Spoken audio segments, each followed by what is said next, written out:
Have you ever walked into a room and just felt, uh, like everyone else is speaking a different language? Like they're in some secret club, right? And you were invited. It's like they're just tossing around jargon, inside jokes, and connecting so effortlessly while you're just kind of stuck there awkwardly sipping your drink. Well, guess what? There's actually a way to break into AY crowd and sound like you totally belong. We're going to crack the code of human connection today, give you the skills to become a master conversationalist in this deep dive.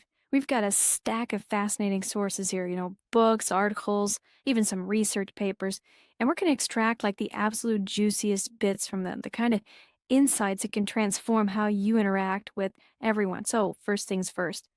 Did you know that before you even say anything, your body's sending messages? It's like a whole secret language we all speak, but we don't really pay attention to it.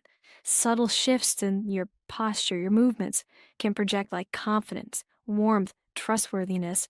It's like you're speaking, but silently, and people are totally picking up on it. One of the things that really stood out to me was this idea of a flooding smile. Instead of just grinning the second you see someone, which can feel kind of forced, you pause. You really acknowledge them, and then you let a warm, genuine smile just spread across your face. It makes it seem like your smile is just for them, like a gift. I was honestly a little skeptical at first, but I tried it at a networking event the other day. You know, the kind where everyone's awkwardly shuffling around trying to make eye contact. Anyway, so I see this woman standing by herself, looking a bit lost, and I walk over, pause for a beak, looked her in the eye, and then smiled. And you wouldn't believe how she lit up. We instantly connected. And then there's this other technique. It's called sticky eyes. This one might sound a bit strange, but stick with me. Think of your eyes like warm taffy, slowly and reluctantly pulling away from, the person you're talking to. Weird, right? But the idea is that intense eye contact shows like understanding and respect. I know. I know it can feel a bit intense, but trust me, it works. I used to be the queen of darting eye contact. The second here, look away, back again, like a nervous bird. But when I started doing sticky eyes, I noticed that people actually leaned in closer, like they were hanging on my every word. But what about when you have to actually start a conversation? Ugh, small talk. It's like a minefield, am I right? But what do you even say after, hi, how are you, without sounding completely cliche? One trick I found is this idea of prosaic with passion. It's not about what you say, it's how you say it. You can talk about anything, even something as simple as the weather, as long as you're like genuinely enthusiastic about it, you know. Remember that time we were stuck in that crazy downpour after that concert? We ended up talking to a complete stranger about, of all things, umbrellas. But it was hilarious. The point is, if you bring energy and passion, even the most boring topics can become engaging. Another great icebreaker is to always wear a what's it. It's like wearing a conversation starter. Could be a unique piece of jewelry, a funky hat, a t-shirt with a funny slogan, anything that stands out. And gives people a reason to approach you. I have this friend who always wears these bright mismatched socks. They're loud, but people always comment on them. Oh, I love your socks, or where did you get those? It's a fun way to break the ice. When someone asks you, where are you from? Don't just state your hometown. That's what they call the naked city. Boring. Instead, paint a picture, add a detail, a quick story about your connection to that place.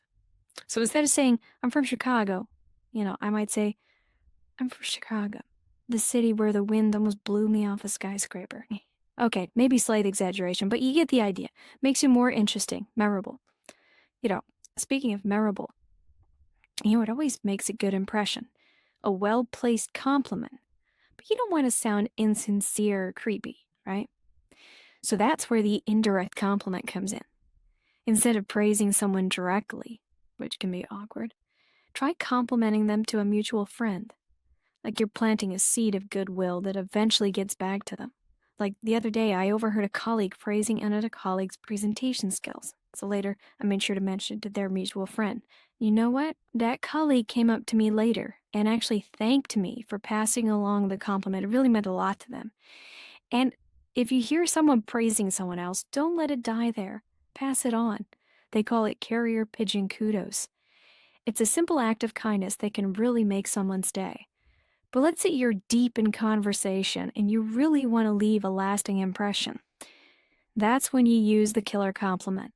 It's all about noticing something specific, unique, and positive about someone and complimenting them on it as you wrap up the conversation.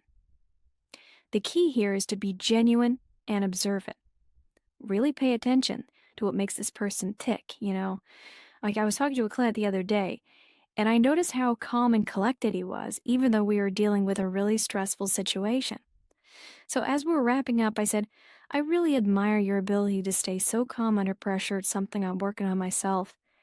And you know what? He was genuinely touched. He said he'd never thought of it as a strength before, but it meant a lot that I noticed. These small techniques can really elevate your conversations from ordinary to extraordinary. It's about making people feel seen, heard, and appreciated, which is what makes a conversation truly meaningful, right?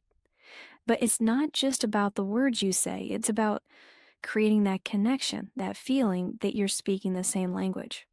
And there are some surprisingly effective ways to do that, starting with echoing. Have you ever noticed how when you're really clicking with someone, you start using the same words and phrases, like you're on the same wavelength? Well, you can actually use this to your advantage. Subtly mirror your conversation partner's language, and they'll subconsciously feel a sense of similarity and connection, like you're speaking their language, literally. Now, here's another interesting thing. People tend to express themselves through different senses. Some are more visual, they'll talk about what they see or imagine. Others are more auditory, they'll say things sound good or ring true. And then some are all about feelings, you know, they go with their gut or their emotional response. And you can tailor your responses to match their dominant sense. This creates a deeper understanding and empathy. It's called anatomically correct empathizers. And it's all about paying attention to the kind of language someone's using. If they say, I see what you mean, you might respond with, you have a clear vision for that. If they're all about sound, like that rings true to me, you can say, I hear you loud and clear. And if they're using feeling-based language, like I have a gut feeling about this, you can empathize with, I can sense your passion for this. It's a small detail, but it makes a difference. People feel heard when you speak their language in every sense of the word. And here's a technique that might sound a little bold, but it's super effective: the premature we. It's about creating a sense of intimacy by using we, us, and our in your conversations, even if you just met the person. I used to hesitate using we with new people, but I've realized it actually breaks down barriers and makes people feel more comfortable, like you're signaling you're on the same team, which builds rapport. Instead of saying, I think this is a great idea, you might say, I think we're onto something great here. It subtly shifts the dynamic from me versus you to us working together. But what about those times when conversations get a bit, tricky? Those awkward moments, those social minefields we all dread. Well, there are ways to handle those situations with grace. One of my favorite techniques is see no bloopers, hear no bloopers. Ignore minor slips, spills, those little social faux pas. It shows grace, puts others at ease, and honestly, it makes you look like a pro. I remember having lunch with a potential client once, and he spilled his entire glass of water all over himself. I mean, it was a mess. But I just kept talking like nothing happened. He was mortified, but I think he appreciated that I didn't make a big deal out of it. And here's a little tip. If someone's story gets cut off, be the hero and bring the conversation back to them. Shows you value their contribution and makes you a champion of good conversation. They call this rescue the story.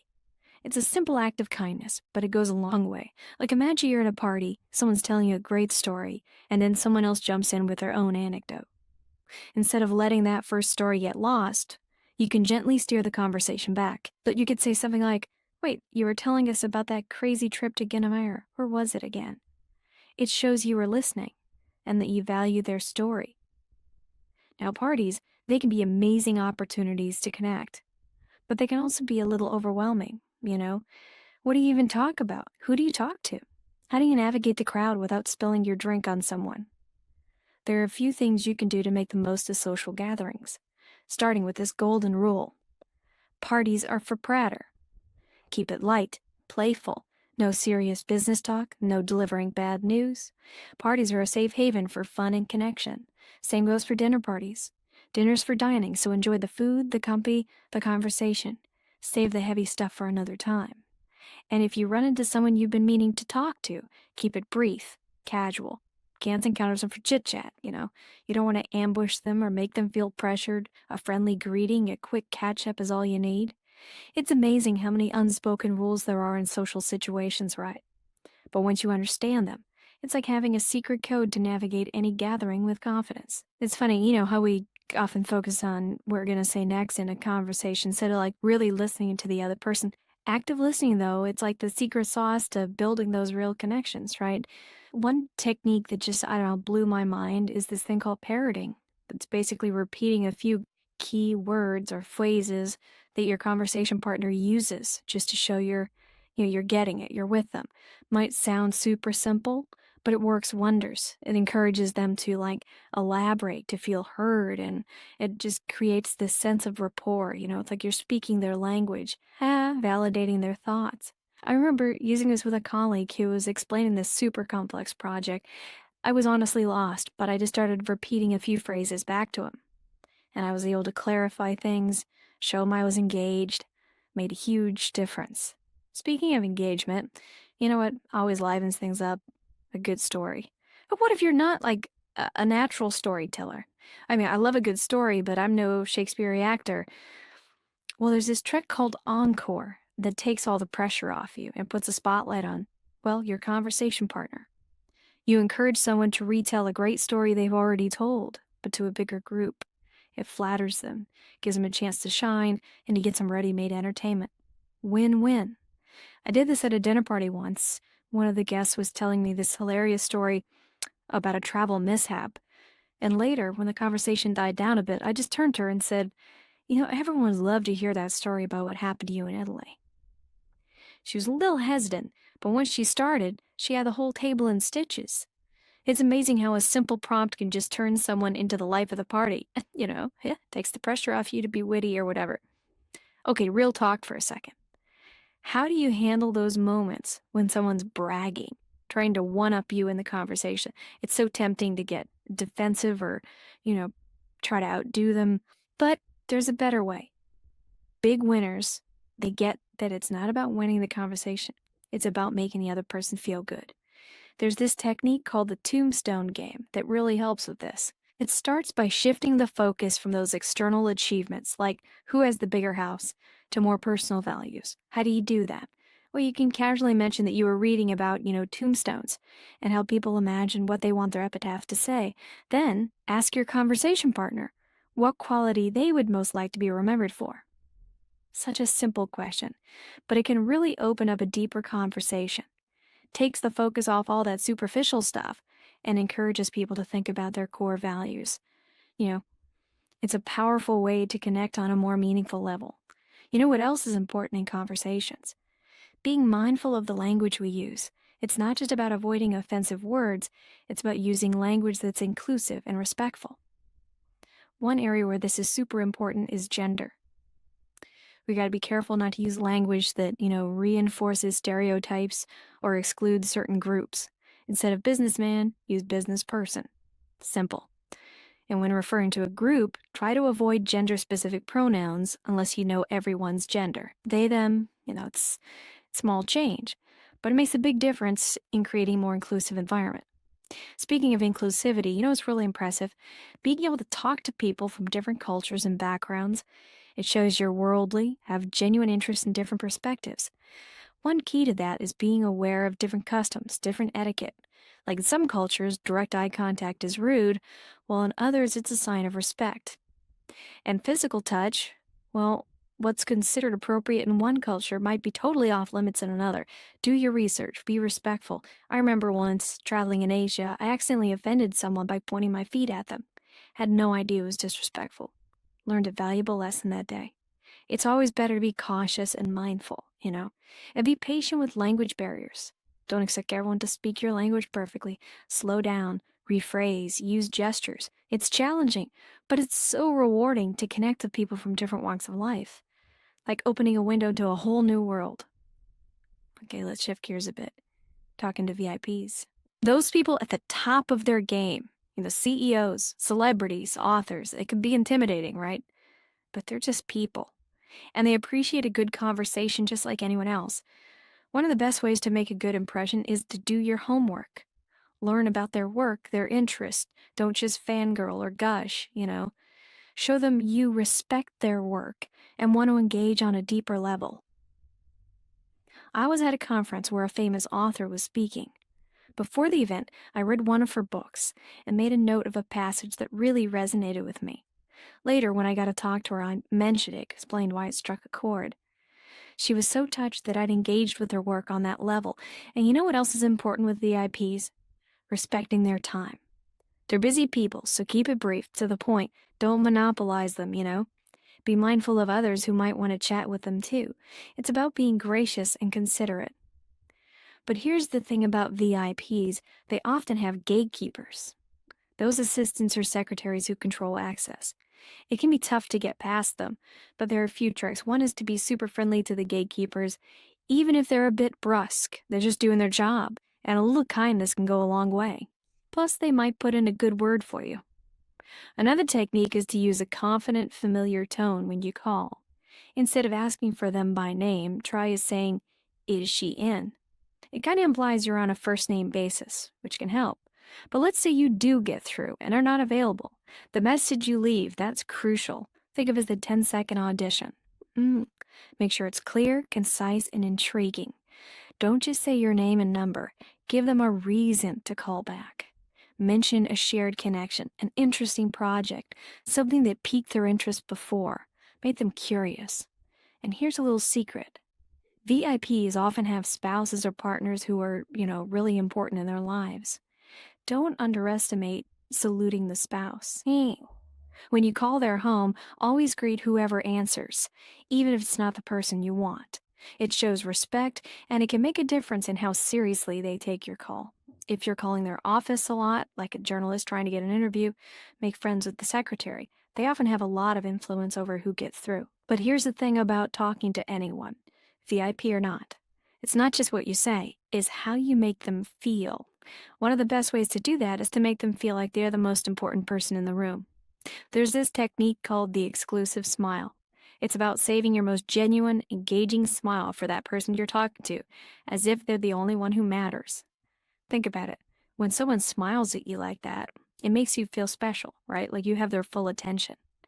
I used to smile at everyone equally, but I've realized that, reserving my best smile for those special moments of connection makes a huge difference in how people respond. It's like a secret signal that says you're important. And you know what else is important? Body language. Those unspoken signals we're always sending. It can either help or hurt our conversations. One mistake people make is crossing their arms. Seems harmless, right? But it sends a message of being closed off, defensive, like putting up a wall. Instead, try keeping your arms open, relaxed, shows you're approachable, open to connecting. And speaking of connecting, is really captivating? Eye contact. Shows you're present, interested, listening. I used to have trouble with eye contact, but it's about finding a balance. Don't stare them down, but don't look away constantly either. That shows disinterest. Find that sweet spot where you're connecting but not being creepy. Your posture matters too. Standing tall, confident, shows authority. Slouchy makes you look insecure. Our posture really influences how others see us. I was giving a presentation once, and I caught myself slouching. I straightened up, pulled my shoulders back, and I instantly felt more confident. And I think it projected that to the audience as well. It's amazing how these small adjustments to our body language make such a difference. We're always sending out signals, whether we realize it or not. It's not about being perfect, though. It's about being aware and making those conscious choices that match how we want to come across. We all slip up, feel awkward sometimes. Be kind to yourself, keep practicing, and it'll become second nature. Okay, let's talk about a skill that can really take your conversations to the next level. Storytelling. Stories, they have this power to transport us, evoke emotions, create memories. They're like magic. One key to good storytelling is to start with a hook. Something that grabs the listener's attention. Could be a surprising fact, a thought-provoking question, a vivid description, something that makes them want to hear more. I once heard a speaker who started with a story about a near-death experience. Talk about a hook. I was hooked. On the edge of my seat the whole time. Another important thing is suspense. Don't reveal everything at once. Let the story unfold gradually. Keep them guessing. Think about your favorite books, movies. They don't give away the ending right away. They keep you guessing, turning the pages until the very end. Vivid imagery is key too. Use descriptive language that brings the story to life. Instead of saying, "It was a beautiful day," you might say, "The sun was a golden orb in a sky the purest blue, and a gentle breeze carried the scent of honeysuckle." See the difference? It's like painting a picture with words. But storytelling isn't just about reciting facts, it's about connecting with your audience emotionally. Share your experiences, your vulnerabilities, your insights. Let people see your human side. I was given a talk about overcoming challenges, and I shared a story about a time when I felt like a total failure. I was nervous to share it, but it really resonated with the audience. They saw me as a real person, not just a speaker. Those moments of vulnerability are what create real connection. And be mindful of your audience. Tailor your stories to them and their interests. Don't tell a long story about golf to someone who's never played. It's about being considerate and engaging your audience in a way that's relevant to them. Would you want to hear that story? If not, maybe it's time to switch gears. Storytelling is a skill, though, and it takes practice. Don't be afraid to experiment, try different things, find your own style. The more you practice, the more confident and engaging you'll become. And who knows? You might even discover you're a natural. Okay, let's talk about something that's, well, never fun. Delivering bad news. Nobody likes to be the bearer of bad tidings, right? Super awkward, can be uncomfortable, but we all have to do it. The key is to be direct, honest. Don't beat around the bush or sugarcoat things. People appreciate honesty, even when it's tough. Like, I had to tell a client their project was delayed once. Bunch of unforeseen circumstances, not my fault, but I knew I had to be upfront with them. Took a deep breath and just laid it all out. Reasons for the delay, new timeline, everything. They weren't thrilled, but they respected that I didn't make excuses. Honesty really is the best policy, but it's not everything. You gotta be empathetic too, right? Put yourself in their shoes. How would you feel if you were getting this news? Acknowledge their emotions, validate their concerns. Even if you don't agree with them, show them you understand. Here's a little tip. Try not to use the word but when you're trying to soften the blow. Can sound kind of dismissive, like, "I hear you, but." Instead, use "and" to connect your statements. So instead of, "I understand you're upset, but there's nothing I can do," you could say, "I understand you're upset, and I want to do everything I can to help." Makes a big difference. Sometimes, though, we got to stand up for ourselves, defend our position. How do you do that without coming across as, aggressive? There's this technique, the power of because. It's all about giving a clear, solid reason for what you're asking or saying. Think about it. When someone gives you a reason, it makes their request seem more reasonable, right? Not just demanding, but explaining why they need it. Like, I was trying to get a refund for a faulty product the other day. The customer service rep was giving me the runaround, but I held my ground, calmly explained I deserved a refund because the product was faulty. And guess what? It worked. Giving that reason shifted the power, and I got what I wanted. But assertiveness isn't just words, it's body language too. Stand tall, eye contact, clear voice. Take up space. Not aggressive, just confident. Like, I'm here, I have a voice, and I'm going to use it. Yeah, okay. Let's talk about something a little juicier. Gossip. We all love a little gossip, right? Did you hear about so and so? But gotta be careful, it could be toxic, damage relationships, reputations. How do you handle it? One way is to redirect the conversation. Someone starts talking trash. Change the subject. Talk about something positive. Like if they say, "Do you hear what so and so did? Awful." You can say, "I haven't spoken to them lately. How are their kids doing?" Subtle shift away from the negativity. You can also just refuse to engage. Someone's trying to drag you into drama. Politely decline. Say something like, "I'm not comfortable talking about someone behind their back." Sets a boundary. Shows you're not into the drama.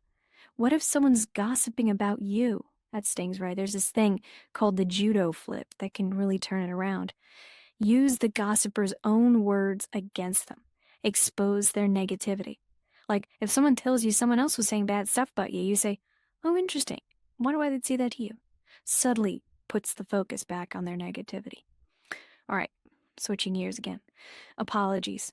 We all mess up, right? It's inevitable. But knowing how to apologize well can change everything. Repair trust, mend relationships, make things right, be specific. Don't just say, "I'm sorry." Explain what you're sorry for. Like, not just, sorry I was late. Say, sorry I was late for the meeting, I got stuck in traffic, should have planned better. Shows you get it. And take responsibility. No excuses, no blaming others. Own your mistake. Acknowledge how it affected the other person. Another tip, don't use if when apologizing. It sounds insincere, like, sorry if I hurt your feelings. Try, I'm sorry I hurt your feelings, that was insensitive, shouldn't have said that. More genuine, right? But what if you apologize and they're still upset? Don't get defensive. Try validating their emotions. Say something like, I understand you're upset and I want to make things right. Shows you're listening and that you want to fix it. And remember, actions speak louder than words. Don't just say you're sorry, do something to show it. Small gesture, like a note, offering help, or maybe something bigger, like actually changing your behavior. Show them you mean it. Wow, we covered a lot today, huh? Body language, small talk, awkward situations, bad news, we went through it all. Techniques to connect better, build relationships, navigate this social world with more confidence and ease. But here's the thing I've learned, it's not about mastering every technique or being some social butterfly. It's about being genuine, being present, interested in the people you're with. Listen more than you talk. Ask questions. Really try to understand their perspective. Be kind, respectful, and put yourself out there, even when it's scary. So go out there, practice, experiment, see what works for you. Most importantly, have fun. Communication should be enjoyable, not a chore. Remember, it's a journey, not a destination. Embrace the journey, be open to learning, and enjoy the ride. Thanks for watching. Please subscribe, like, comment, and share. Until then, drive safely and keep learning. I'll catch you on our next deep dive.